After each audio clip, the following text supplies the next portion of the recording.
Hey, welcome back to the podcast. Even though I walk, I'm your host, Steve Mills, and I am on location in Silver Springs, Nevada, in my brother Keith's shop.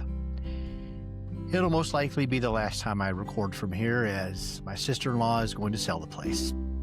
It's time. She needed a couple of years to process and prepare herself emotionally and spiritually and physically to do this, and it is bittersweet.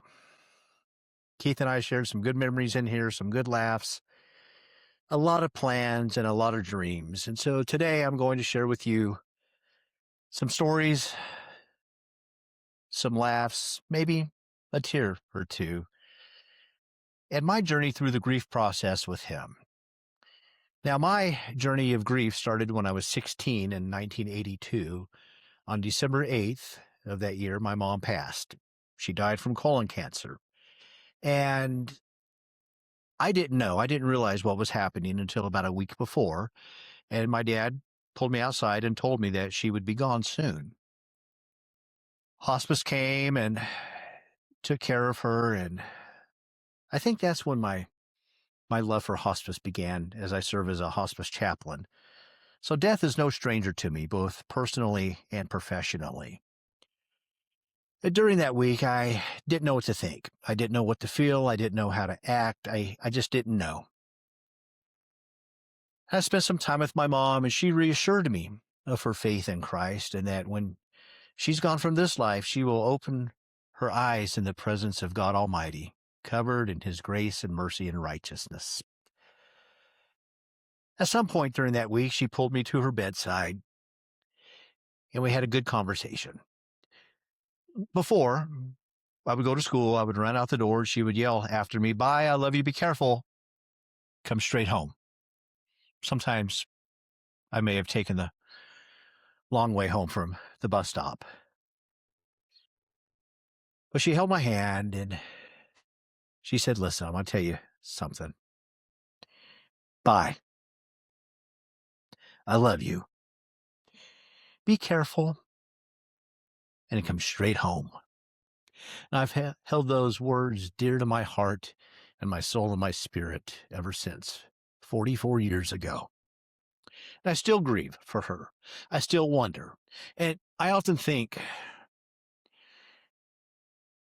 if I could have one day with someone, it would be her. I only had her for 16 years. 16 years. My wife never knew her. My kids only hear me talk about her, see a few pictures. I would have one day with her. So my grief journey started then. My dad passed away about 10 years later. My father-in-law, John, a dear friend who was essentially a mom to me. She never stepped into the role of my mom, never replaced her, never intended to, but she loved on me and cared for me. And her name was Ma Dooley. And she was the only grandma my kids knew, and they called her Grammy Pat. And as an homage to her, that's what they call my wife, Grammy. Stepfather-in-law, Ovi Dodson, passed away. A godly man, 99 years old, although he would tell you he was 100, because he says the day he was born, he was one. And I'm like, you know what, Ovi, you're 100. And then my sister Phyllis passed away in May of 23, and then Keith in March of 24. I try to get up here every March to just be here and be with Velda. And again, this one's special. This one's different because this will be the last time I'm here, but it won't be the last time he's with me here. So I hope you come along with me on this journey. It won't be easy, but it'll be necessary. So after my mom died in 82, that next summer, summer of 83, I went to live with my brother Keith for the summer, to live and work for him. And it was arguably the best summer of my life. he worked me hard, but he taught me a lot.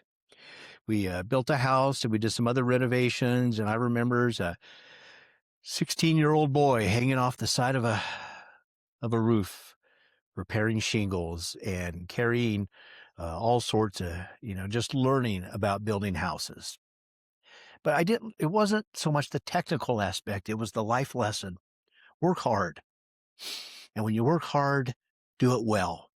Have integrity while you're doing it, because no one else will. No one can make you work hard. No one can make you do a quality job. And always dream. Always have that plan. Always be thinking of something that you want to do in the future. My brother Keith had so many plans. Oh my goodness. He had his leg amputated, and his plan was to build a walkway or a sidewalk from his house to his shop so he could come out here and drink his coffee and sit at his desk and dream and plan. That summer of 82 was just incredible.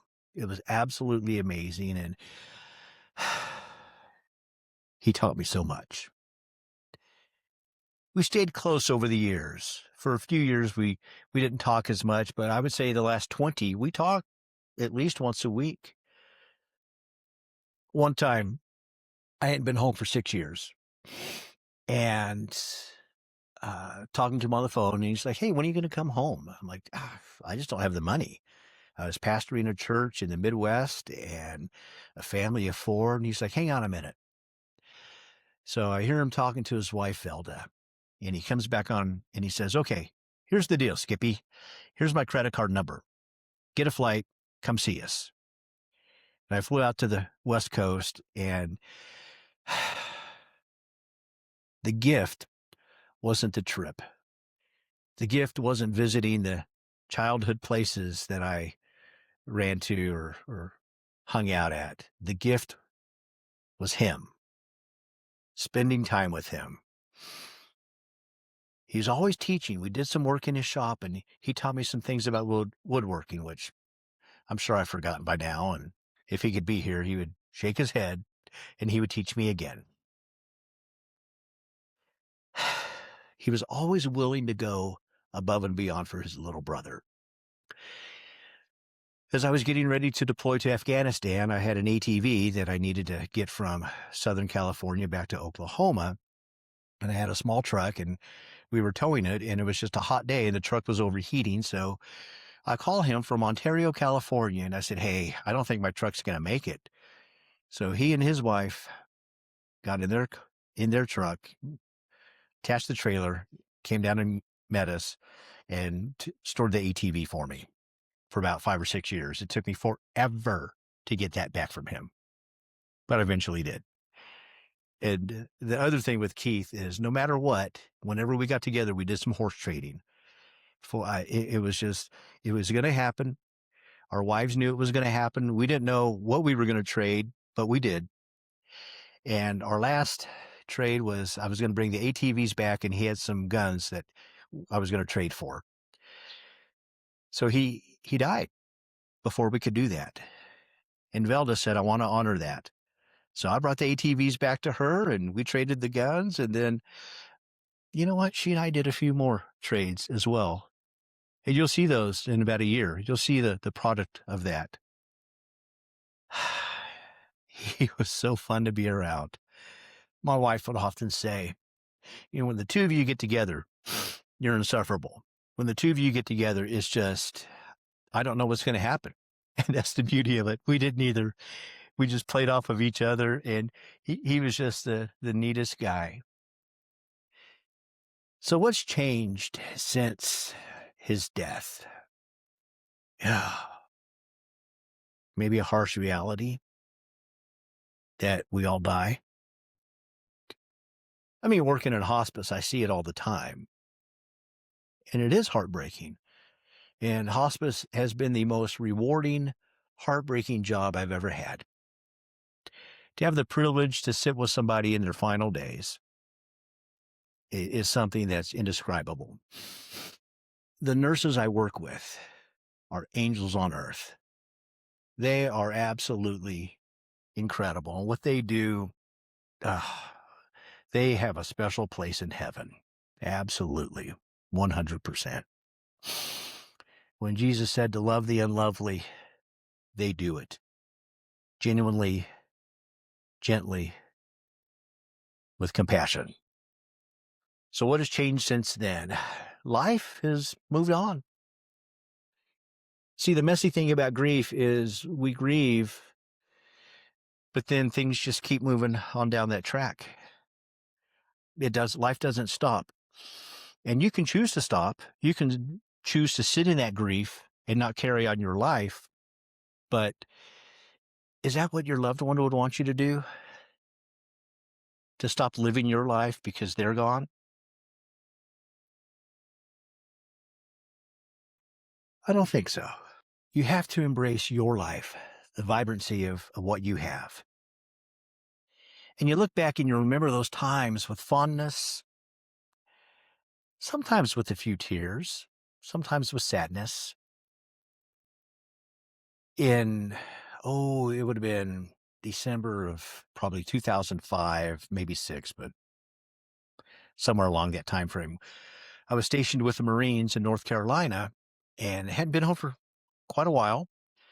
And we decided we're going to fly home for Christmas. We're going to have a big family Christmas. And Keith and Velda lived on the coast at that time. And we flew to Ontario, California, where my kids could meet up with their best friends. Their dad was stationed at 29 Palms. And if you've ever been to 29 Palms, there are not 29 palms. There's probably not even one that's there. So we pick them up and we visit my sister, and then we drive up to the coast, and we just have the best time.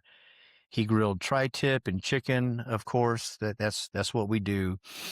He decorated his ATV as a Santa sleigh. He put on a Santa suit. He even had the deer head with the red nose mounted on the ATV, and his two sons dressed up as elves. And he drove around and he gave gifts to the kids and the adults. Just an amazing time. A lot of laughs, a lot of quad riding, a lot of motorcycle riding. It was just, it was one of the best Christmases I think we've ever experienced. But Keith was like that. He gave, he cared. You knew when you were going to be around Keith, it was going to be a good time. Thanksgiving, probably 2012 or 13, something like that.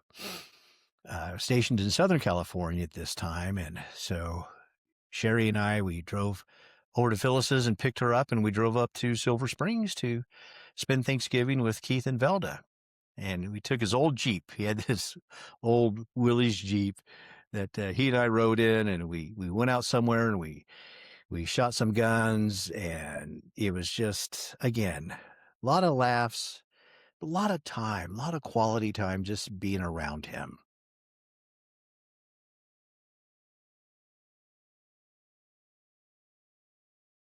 One time,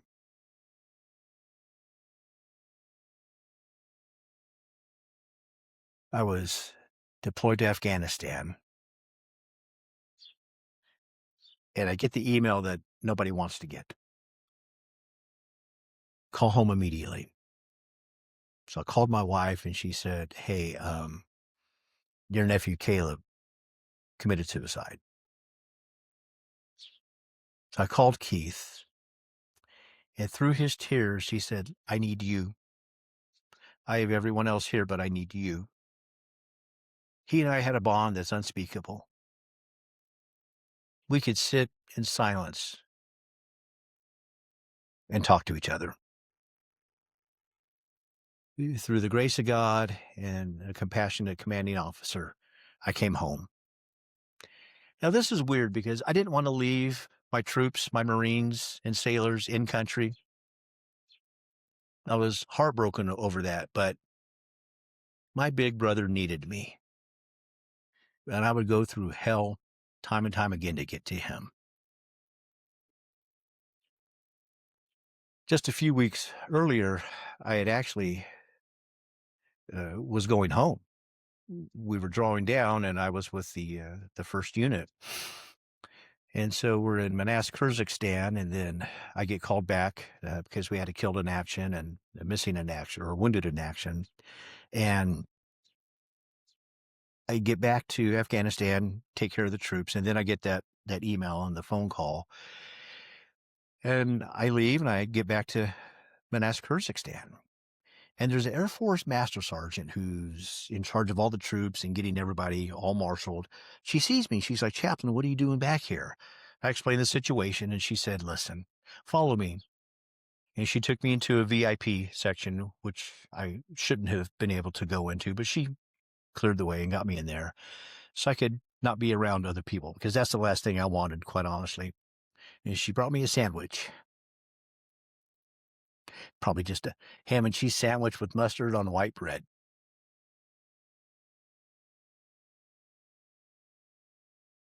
But that little act of kindness meant so much to me. And she said, "Just stay here and I'll come get you when it's time."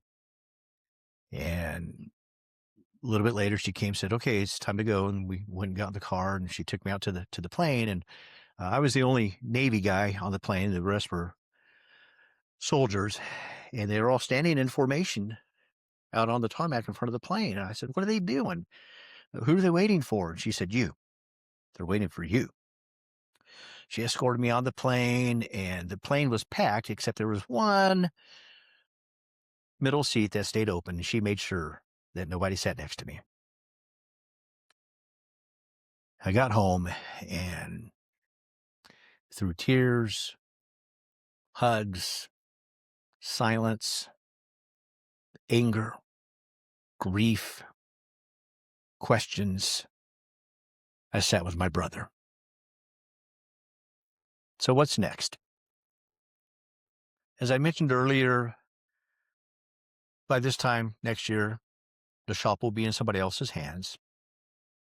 The things won't be here.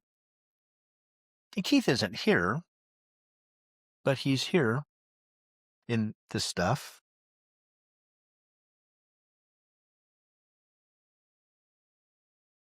And you may see it again. You never know. I want to encourage you as you deal with grief, a loss, a hurt, a heartbreak, or a devastation. Don't do it alone. I certainly didn't. I can't. He didn't do it alone. When his son died, he reached out. So whatever you're going through, whatever dark valley, whatever shadow of death you're facing, reach out to somebody. Shoot me a message. I'll call you. I'll talk with you. If needed, I'll just sit in silence with you. This podcast is called Even Though I Walk, and it's based off of Psalm 23. It's specifically the verse, "Even though I walk through the valley of the shadow of death or deepest darkness, I fear no evil, for you are with me. Your rod and your staff protect and guide me." And that word "with" is the key word. That word "with." God is with us, absolutely, 100%. But often he'll send someone to be with us. I hope you've enjoyed this podcast, this little trip down memory lane. Be sure to like and subscribe. Hit the bell for new episodes. Take care. God bless. And as always, keep walking.